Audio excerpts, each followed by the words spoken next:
Olá, eu sou o pastor José Eduardo e vamos ler o capítulo 7 do livro Uma Igreja com Propósito, do livro do Rick Warren. Estamos seguindo toda semana e as discussões estão aqui no nosso aplicativo, através do aplicativo WhatsApp. Você pode entrar em contato e mais informações, sabendo os capítulos anteriores e o que está acontecendo semanalmente, as participações, você pode ver no nosso blog, Uma Igreja com Propósito, csf.blogspot.com.br. Vamos ao capítulo. Organizar os propósitos. Vinho novo deve ser posto em vasilhas de couro nova. Lucas capítulo 5, verso 38. Os dois pregadores mais importantes do século XVIII foram George Whitefield e John Wesley. Embora vivessem na mesma época e fossem ambos poderosamente usados por Deus, havia significativas diferenças teológicas entre eles, bem como na organização dos seus ministérios. Whitefield era mais conhecido por suas pregações. Durante sua vida, pregou mais de 18 mil sermões. Certa vez, falou para aproximadamente 100 mil pessoas num lugar chamado a cidade de Glasgow, na Escócia. Sua jornada de pregações na América do Norte estimulou o despertar conhecido como o Grande Reavivamento. Apesar disso, os biógrafos apontam que Whitefield geralmente deixava os seus convertidos sem nenhuma organização, fazendo que seu trabalho tivesse curta duração. Hoje, poucos cristãos conhecem o nome de George Whitefield. Já o nome de John Wesley ainda é conhecido e reconhecido por milhões de cristãos. Por quê?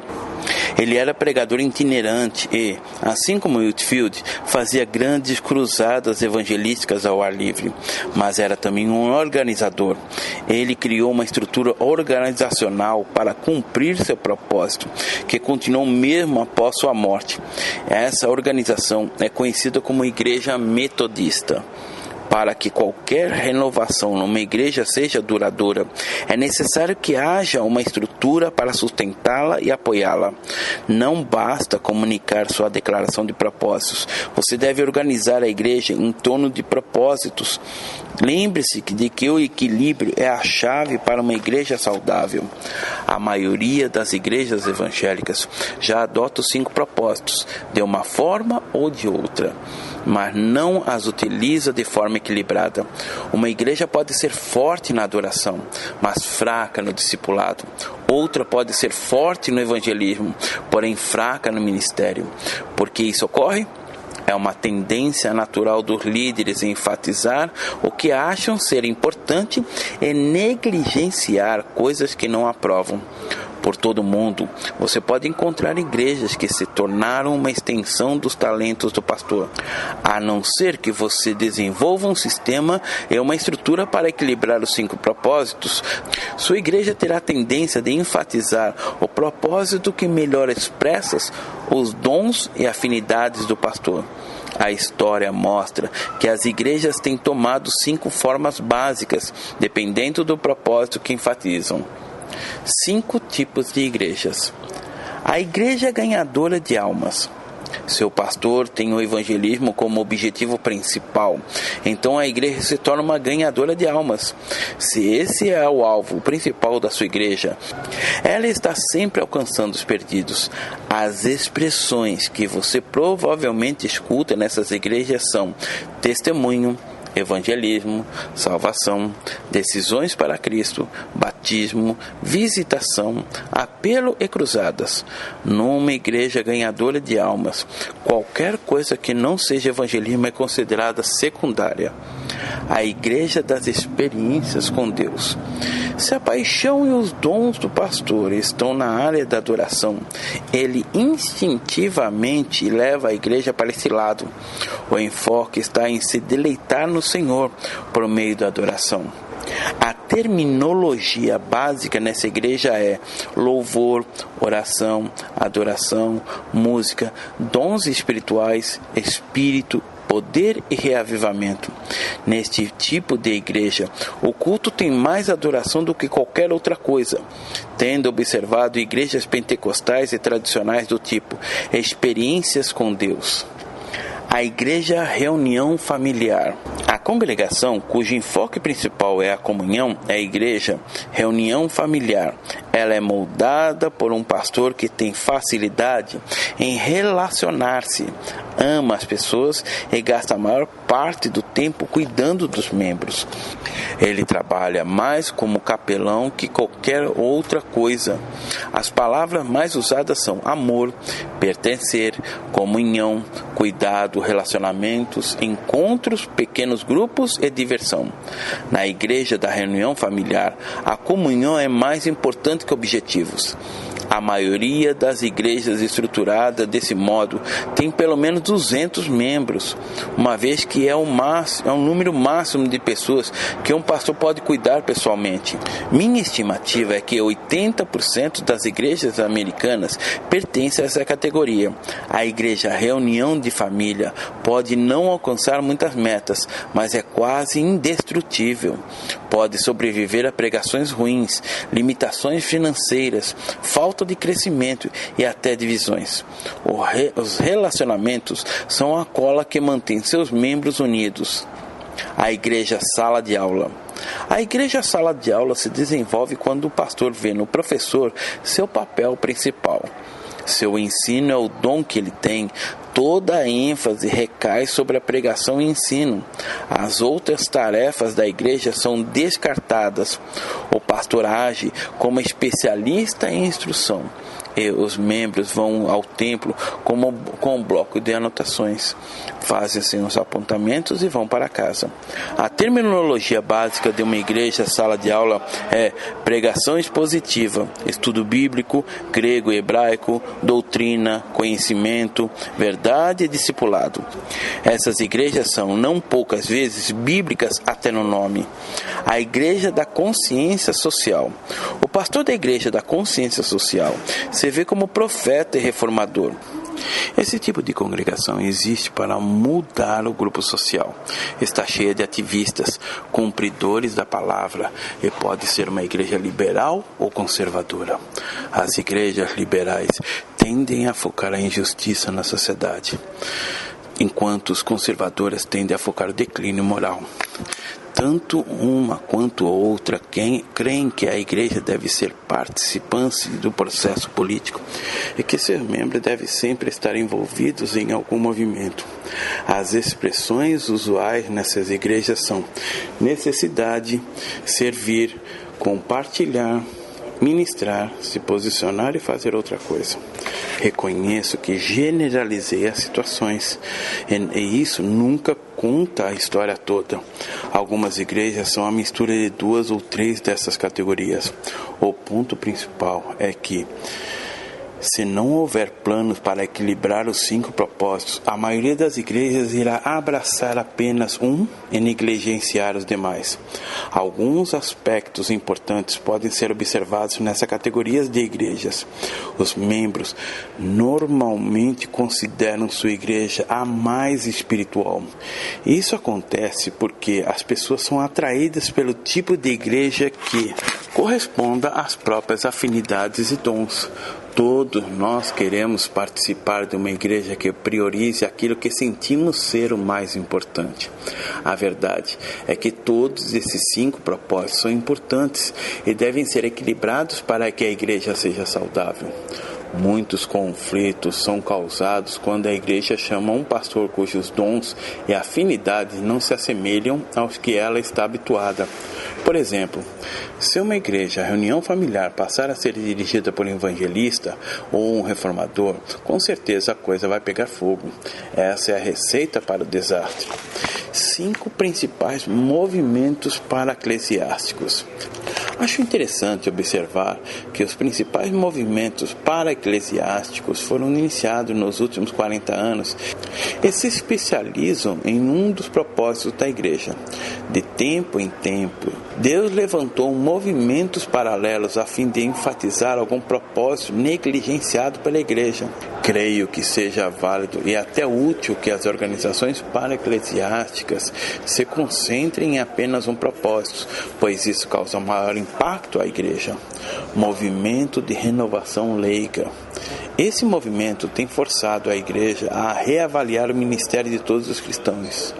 Organizações como a Fight at Work, Fé em Ação, Late Lodge, Cabana de Leigos, Church of Saviour, Igreja do Salvador, e escritores como Elton Trueblood, Findlay Edge e David Haney têm sido usados por Deus para enfatizar o chamado de Deus a todos os cristãos para o serviço.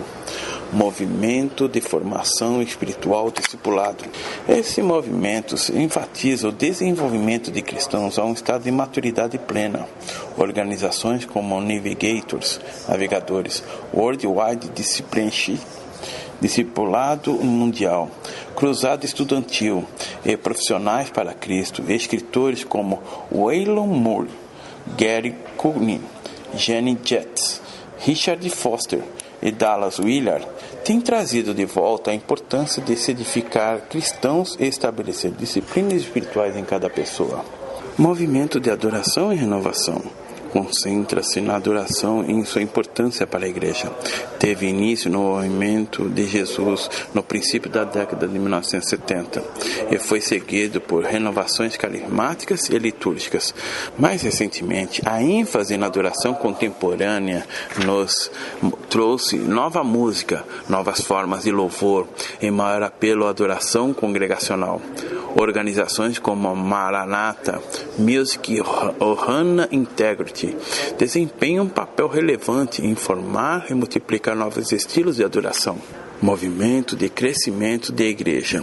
Esse movimento tem ajudado a Igreja a se concentrar em evangelismo, missões e crescimento, começando com os livros de Donald McGraven, Peter Wagner, Elmer Tons, Win Arne e inúmeros professores de instituições teológicas. O movimento cresceu nos anos de 1980 por meio de consultores de crescimento, seminários e pastores de renome.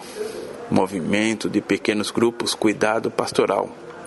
A missão do movimento de pequenos grupos, cuidado pastoral, é enfocar o trabalho da Igreja na comunhão e nos relacionamentos dentro do corpo.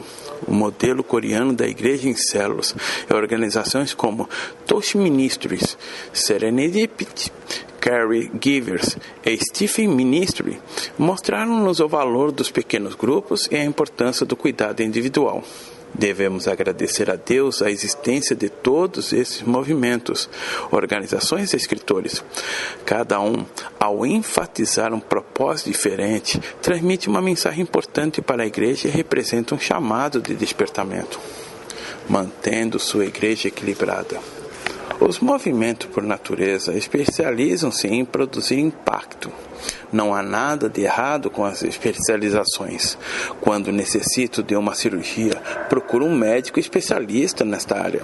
Mas nenhum especialista pode me explicar tudo o que acontece em meu corpo. Da mesma forma, nenhum movimento para-eclesiástico pode oferecer tudo que o corpo de Cristo necessita para ser saudável. Cada um enfatiza somente uma parte desse todo. A perspectiva ampla é fundamental para que cada igreja reconheça a importância de equilibrar os 5 propósitos. Um pastor amigo meu aprendeu em um seminário que os pequenos grupos são a chave para o crescimento. Quando voltou para sua igreja, refez totalmente a estrutura de sua congregação, adotando o sistema de rede em células. Passados 6 meses, ele participou de outro seminário, também bastante popular, onde lhe falaram que cultos para não cristãos eram essenciais ao processo de crescimento. Voltando à sua igreja, instituiu nova ordem e novo estilo de culto. Ao receber 3 folhetos sobre seminários em uma só semana, ficou indignado. Um deles, ousadamente, proclamava: a escola bíblica dominical é o agente de crescimento da igreja. Outro sugeria: discipulado 1 a 1, o segredo para o crescimento. O terceiro era de uma conferência intitulada Pregação Expositiva para o Crescimento da Igreja. Ele ficou tão frustrado a respeito do que era a chave para o crescimento da igreja que nunca mais foi a nenhum desses seminários e congressos. Não o culpo, muitas vezes me senti da mesma forma. Em cada uma daquelas conferências, o que ele viu era verdadeiro, porém mostrava apenas parte da tarefa da igreja. É muito simplista e incorreto sugerir que o único fator seja o segredo para o crescimento da igreja. Não existe uma chave única para a saúde e o crescimento da igreja. Existem várias. Ela não foi chamada para fazer uma única coisa, e sim muitas. Por isso o equilíbrio é tão importante. Costumo dizer à minha equipe de colaboradores que a 9ª bem-aventurança é: abençoados sois vós, os equilibrados, pois durarão mais do que os outros. Paulo indica claramente em 1 Coríntios capítulo 12 que o corpo de Cristo tem muitas partes. Não é somente uma mão, uma boca ou um olho. É um sistema de partes e órgãos interrelacionados. O corpo humano é composto de sistemas diferentes: respiratório, circulatório, nervoso, digestivo, etc. Quando todos estão em equilíbrio, a consequência é a saúde do corpo. Falta de equilíbrio é doença. Da mesma forma, equilibrar os propósitos do Novo Testamento traz saúde espiritual ao corpo de Cristo. Nossa igreja é organizada em torno de 2 conceitos simples para assegurar equilíbrio. Nós os chamamos de círculos de compromisso e processos de desenvolvimento de vida. Eles representam a maneira pela qual aplicamos os 5 propósitos na Salt Black. O processo de desenvolvimento de vida, um campo de beisebol em forma de diamante, ilustra o que fazemos na igreja. Os círculos de compromisso, 5 círculos concêntricos, ilustram o que fazemos. Desenvolvi esse conceito em 1974, quando era jovem pastor, antes do início de nossa igreja. Hoje, com milhares de membros, ainda construímos tudo com base nos 2 diagramas. Eles foram muito úteis. Os círculos concêntricos representam uma forma de compreender os diferentes níveis de compromisso e maturidade em sua igreja. O campo de beisebol em forma de diamante representa o processo de levar pessoas de pouco ou de nenhum envolvimento ao nível maior de compromisso e maturidade. Observe sua igreja de uma nova perspectiva. Todos os membros estão igualmente comprometidos com Cristo? Estão no mesmo nível de maturidade espiritual? É claro que não. Alguns são altamente comprometidos e muito maduros. Outros são descompromissados e espiritualmente maturos. Entre esses 2 grupos, há pessoas em vários estágios de crescimento espiritual. Na igreja com propósitos, identificamos 5 níveis de compromissos. Eles estão relacionados com o propósito da igreja. No gráfico dos círculos concêntricos, cada um representa um nível diferente de compromisso, começando de muito pouco compromisso, pessoas que já vão ao culto ocasionalmente, até o nível de compromisso mais maduro, gente comprometida em usar seus dons espirituais para ministrar às outras pessoas. Com base em minha descrição desses diferentes grupos, você irá reconhecer que eles também existem em sua igreja. Os círculos do compromisso. O objetivo de nossa igreja é levar as pessoas ao círculo externo, baixo compromisso, maturidade, para o círculo interno, alto compromisso, maturidade. Esse é o processo denominado levar as pessoas da comunidade para o núcleo, a comunidade. A comunidade é o seu ponto de partida. É o conjunto de não cristãos perdidos que vivem a certas distâncias da igreja e não têm nenhum compromisso com Jesus Cristo ou alguma igreja. São os sem igreja que você precisa alcançar. Sua comunidade é onde o propósito do evangelismo acontece. Esse círculo é maior porque contém um maior número de pessoas. Durante nosso período de crescimento, condensamos a definição de comunidade de tal forma que nos referimos ao povo pelo termo sem igreja ou frequentadores ocasionais. Se você visitar 4 vezes nossa igreja e se identificar no cartão de registro ou no envelope de ofertas, seu nome irá para o banco de dados.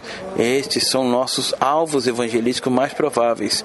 Na época em que escrevi esse livro, tinha mais de 31 mil nomes de frequentadores ocasionais.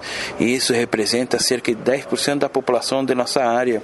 Nossa meta final é abranger toda a comunidade, dando a cada pessoa a chance de ouvir falar de Cristo.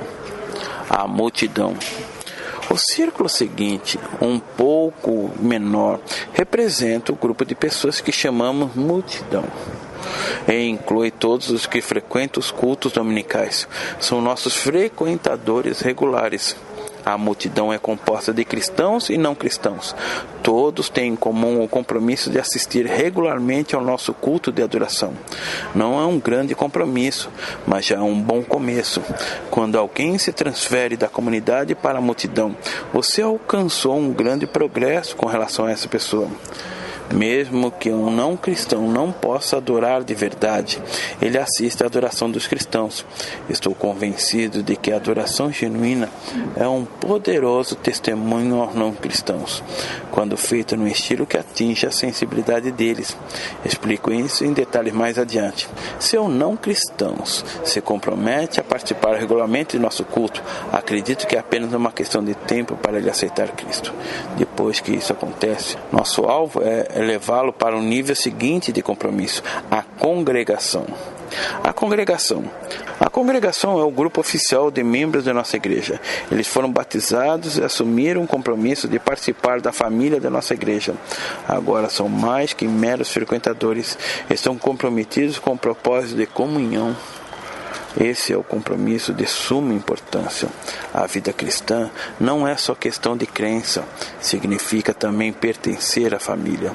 Depois de assumir o compromisso com Cristo, é preciso haver encorajamento para o passo seguinte, o envolvimento com o corpo de Cristo, a igreja. Em nossa comunidade, somente os que receberam a Cristo foram batizados. Participar do curso de membresia e assinar o pacto de membresia são considerados parte da congregação, membresia. Sempre tomamos providências para que não haja membros inativos na congregação, o que resulta na exclusão de centenas de nomes a cada ano. Não estamos interessados numa grande lista, e sim no rol verdadeiro, com pessoas genuinamente ativas e envolvidas. Certa vez preguei numa igreja em que, apesar de contar mais de 1.000 membros em seu hall, não mais de 200 pessoas participavam dos cultos. Qual é a vantagem de se ter esse tipo de membresia? Se em sua igreja há mais pessoas no hall de membros que nos cultos, você deve reconsiderar seriamente o significado de membresia na sua congregação. Ter mais frequentadores que membros significa que sua igreja está sendo efetiva em atrair os sem igrejas e competente no trabalho evangelístico. Um bom indicador da eficácia da igreja no evangelismo é quando as pessoas que a frequentam como parte da multidão excedem em pelo menos 25% os membros da congregação. Por exemplo, se você tem 200 membros, deve ter 250 pessoas em média de frequência. Se o número for menor, significa que ninguém está convidando os não cristãos para o culto. Em nossa comunidade, a multidão é 100% maior que a congregação. Os comprometidos. Há em sua igreja pessoas consagradas que estão crescendo e levam a sério sua fé, mas que, por alguma razão, não estão servindo em alguns ministérios da igreja? Chamamos essas pessoas de comprometidos. Elas oram, contribuem e dedicam-se ao crescimento pelo discipulado, mas ainda não se envolveram no ministério. Em nossa igreja, consideramos parte desse grupo aqueles que fizeram nosso curso e comprometidos com a maturidade e assinaram o cartão de pacto de maturidade. O cartão indica um compromisso com 3 hábitos espirituais: ter um momento a sós com Deus diariamente, dar o dízimo e ser ativo num pequeno grupo. Esses 3 hábitos são essenciais ao crescimento espiritual. Enquanto eu escrevi esse livro, cerca de 70% da Saudi Black assinou o pacto de membresia e faz parte do grupo Comprometidos. O núcleo é o menor grupo, por representar um nível de compromisso mais profundo. É formado por uma minoria de trabalhadores e líderes dedicados, comprometidos com ministrar aos outros. É o grupo que lidera e serve em vários ministérios em nossa igreja. Professores de EBD, diáconos, músicos, conselheiros de jovens e outros. Sem eles, nossa igreja teria estagnado. Os trabalhadores do núcleo constituem o coração da igreja. Temos uma estratégia para descobrir em que ministério cada um melhor se encaixa. Isso inclui o curso Descobrindo o Meu Ministério, o preenchimento do perfil Forma, uma entrevista sobre ministério pessoal, ser comissionado como líder da igreja e a frequência da reunião mensal de treinamento exclusivo para o núcleo, que na época era aproximadamente 30%. Faço qualquer coisa por eles, pois são o segredo de nossa força. Se eu morresse agora, minha igreja continuaria a crescer por causa da base formada por esses ministros. O que acontece quando alguém chega ao núcleo? Nós o mandamos de volta à comunidade para ministrar. Jesus reconheceu diferentes níveis de compromissos. O Senhor reconheceu que cada pessoa vive num nível de compromisso espiritual. Sempre fico fascinado quando leio a conversa que ele teve com um peregrino espiritual. Vendo que ele tinha respondido sabiamente, Jesus lhe disse: "Você não está longe do reino de Deus." Marcos capítulo 12, verso 34. Não está longe? Isso significa que Jesus reconhecia etapas de compreensão e compromisso espiritual, mesmo entre os não cristãos. O ministério de Jesus incluía ministrar a comunidade, alimentar a multidão, ajudar a congregação, desafiar os comprometidos e discipular o núcleo. Essas 5 tarefas são evidentes no Evangelho. Devemos seguir o exemplo do Senhor Jesus, começar de onde as pessoas estavam, no nível de compromisso de cada uma. Geralmente, prendia o interesse deles, despertando-lhes o desejo de conhecer mais. Assim, quando o povo seguia, Jesus ia lenta e gentilmente esclarecendo a verdade sobre o reino de Deus e requerendo um nível de compromisso mais profundo. Fazia isso, no entanto, somente quando seus seguidores haviam alcançado um estágio mais elevado de compreensão. No primeiro encontro com João e André, Jesus disse apenas: "Venham e verão." João capítulo 1, verso 39. Não exigiu nada, somente os convidou a conhecê-lo.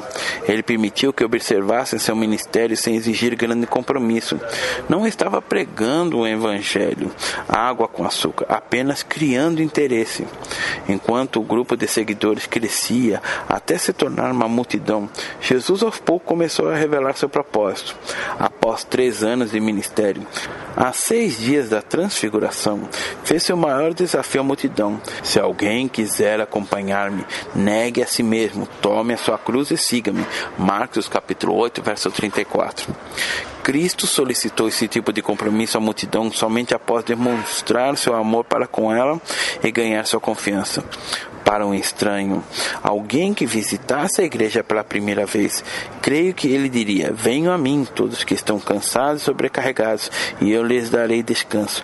Tomem sobre vocês o meu jugo e aprendam de mim, pois sou manso e humilde de coração, e vocês encontrarão descanso para suas almas." Mateus capítulo 11, verso 28 e 29. Jesus levava em consideração as diferenças culturais de compreensão e compromisso espiritual do povo. Ele sabia que usar o mesmo método com todas as pessoas não funcionaria. A mesma ideia está por trás dos círculos de compromisso. É uma estratégia simples que reconhece a ministração em diferentes níveis. As pessoas não são iguais. Elas têm diferentes necessidades, interesses e problemas, dependendo de onde se encontram em sua jornada espiritual. Não podemos confundir a função que exercemos na comunidade com o trabalho na multidão ou no núcleo. Cada grupo requer tratamento diferenciado. A multidão não é uma igreja, mas pode vir a ser. Depois de organizar sua igreja em torno dos 5 propósitos e identificar o que delas participam em termos de compromisso com cada propósito, você estará no caminho certo para equilibrar seu ministério e produzir uma igreja saudável. Você está agora preparado para dar o passo final no sentido de transformar numa igreja com propósitos, aplicando os propósitos a cada área da vida da sua igreja. Esse é o assunto do capítulo seguinte. Bom, nós terminamos o capítulo 7, nós vamos ficar com a discussão dessa semana, tratando e detalhando certos termos que nós lemos aqui nesse capítulo através do aplicativo WhatsApp. Entre no nosso blog e saiba como participar do nosso grupo. Uma igreja com propósito csf.blogspot.com.br, e você saberá todas as informações, inclusive as últimas discussões de qual colocamos.